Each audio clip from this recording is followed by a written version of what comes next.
current divider. So this is example for current divider circuit. Current divider circuit is being calculated for the circuit that have resistance connected in parallel. For example, in this circuit you have R1 and R2 connected in parallel.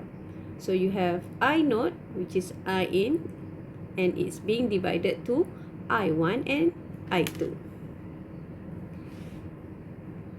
Calculate I1 and I2 using current divider rules.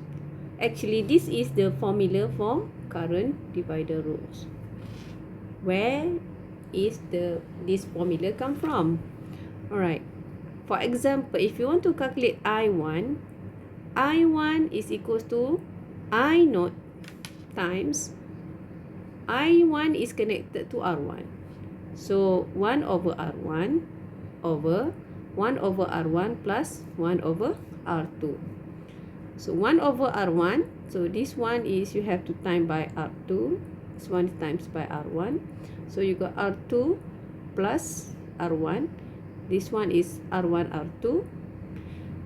So you multiply them. 1 over R1 times R1, R2 over R2, R1. So you cancel them.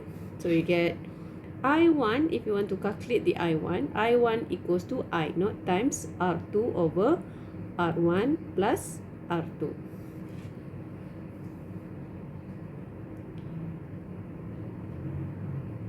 Okay, so this is the I2. For the I2 is equals to I naught times 1 over, because I2 is connected to resistance R2, 1 over R2 over 1 over R1 plus 1 over R2. So you multiply them, you got I2 is equal to R1 over R1 plus R2 times I naught. So this is the formula for current divider.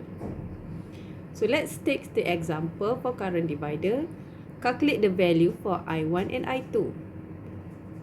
So in this example, R1 is equal to 6 ohm, R2 is equals to R1 is equals to 6 ohm, R2 is equals to 4 ohm. So if you want to calculate I1 and I2, I1 is equals to I naught times R2 over R1 plus R2. And then you calculate the I naught. I naught is equals to 12 ampere. So 12 ampere times R2, which is 4 ohm, R1 plus R2, which is 4 plus 6. So you got 4.8 ampere. For I2 is equals to I naught times R1 over R1 plus R2. I naught is 12 ampere here. So 6 ohm over 6 plus 6 ohm plus 4 ohm. So you got 7.2 ampere. So if you want to check, I naught will be equals to I1 plus I2. I naught will be 12 ampere. So your answer is correct. That's all for current divider.